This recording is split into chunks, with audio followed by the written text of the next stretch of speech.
les zombies des films hollywoodiens, c'est la peur, le fantasme de la mort contagieuse. Les zombies en Haïti, en revanche, c'est vraiment un processus bien canalisé, bien cadré. C'est une justice réalisée sur les vivants qui font du mal par des sociétés secrètes. Il y a pas mal de types de zombies en Haïti. Le zombie classique, c'est quelqu'un qui fait du mal dans la société. C'est un violeur, un voleur, un captateur d'héritage, un assassin. Et eh bien, la justice des hommes n'est pas forcément idéale. Et du coup, on va pouvoir utiliser contre lui une justice divine, une justice surnaturelle. Cette personne va être convoquée 7 fois de suite devant des sociétés secrètes, Champouel, Cochon-Gouy, Cochon-Mahon, Bizango, qui se disent les descendants des esclaves révoltés contre les Français à la toute fin du XVIIIe siècle. Si au fur et à mesure, eh bien, elle prouve qu'elle est totalement innocente, eh bien, on va lui dire c'est bon, tu peux partir, il ne te sera fait aucun mal. Si malgré tout cette personne persiste et signe, eh bien, on va lui dire qu'elle va être condamnée à une peine pire que la mort. Et cette peine, c'est la zombification. Elle va être droguée un jour, sans savoir exactement quel jour. On lui met une drogue dans ses chaussures, par exemple, dans ses vêtements.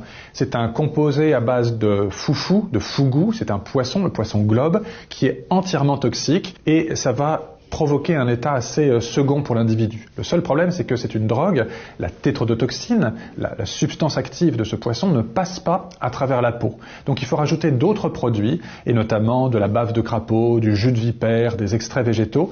La personne va se gratter un tout petit peu, et en se grattant, le poison va pénétrer à l'intérieur du corps. Ça se passe vers 6 heures du matin. Vers 11 heures midi, la personne est en état de mort apparente. Elle est intoxiquée. Le rythme cardiaque est fortement diminué, le rythme respiratoire est diminué, la température corporelle est diminuée. Elle a les yeux grands ouverts, elle voit tout, elle entend tout, elle comprend tout. Mais elle ne peut pas bouger, elle ne peut pas interagir. Et tout le monde autour d'elle pense qu'elle est morte. Sauf évidemment les gens qui l'ont droguée.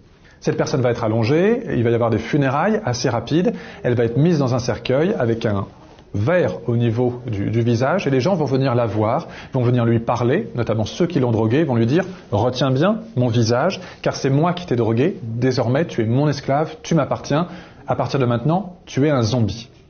Et puis, cette personne-là va être enterrée. J'ai rencontré quelques zombies qui se sont échappés. Ils m'ont raconté la fermeture du cercueil, les pelletées de terre qui tombent sur cette vitre jusqu'à l'obscurité totale dans le fond de la sépulture, ou encore le crissement, le crrrr du cercueil qu'on pousse sur le béton à l'intérieur de la logette funéraire dans le cimetière. Et puis, le temps va passer, 1 heure, 2 heures, 3 heures, on est à la fin de la journée. Vers minuit, 1 heure, 2 heures du matin, le sorcier, le bokor, va venir ressortir le cercueil, il va profaner la sépulture, et avec ses aides, qu'on appelle des loups-garous, il va briser le cercueil, sortir le corps de ce qu'il faut bien appeler désormais un zombie, flageller cette personne avec des herbes, histoire de rompre non pas la rigidité cadavérique, mais la raideur musculaire qui s'est installée.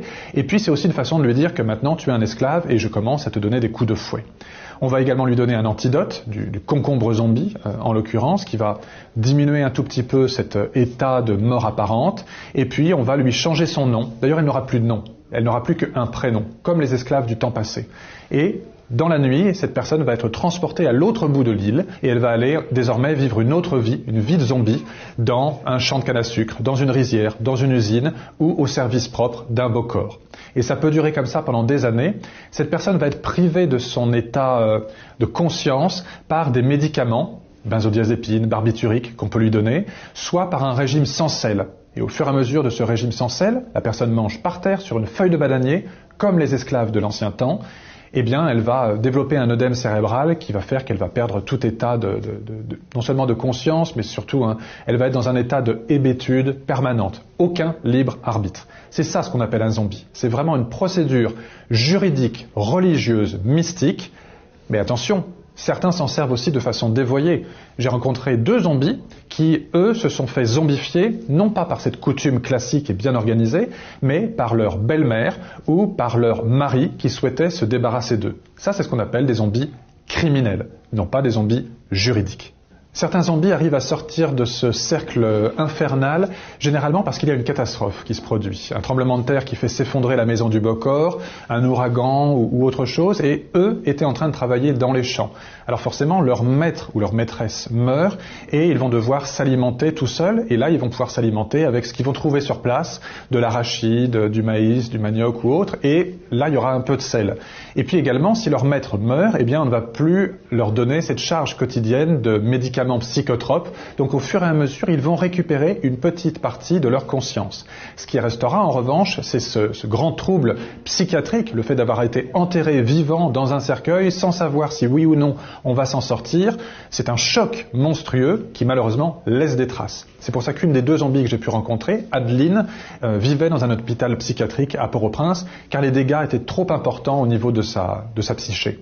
C'est totalement illégal, bien entendu. C'est une pratique qui est absolument réprimandée par la justice de Haïti, par le code pénal, et c'est puni d'un enfermement, la peine de prison, et d'une forte amende, au même titre qu'une mort véritable. C'est la même peine. Zombifier quelqu'un et tuer quelqu'un, en termes de loi en Haïti, c'est la même chose. La pratique, elle est encore bien vivace en Haïti. Quand on lit l'équivalent d'un grand quotidien, le Nouvelliste, à Port-au-Prince, la capitale, quasiment tous les 15 jours, toutes les 3 semaines, il y a un grand zombie qui réapparaît. On peut estimer le nombre de zombies officiels à probablement 1000-1500 en Haïti actuellement. Très certainement, ce chiffre est largement sous-évalué. On peut imaginer qu'il y en a probablement 10 fois plus.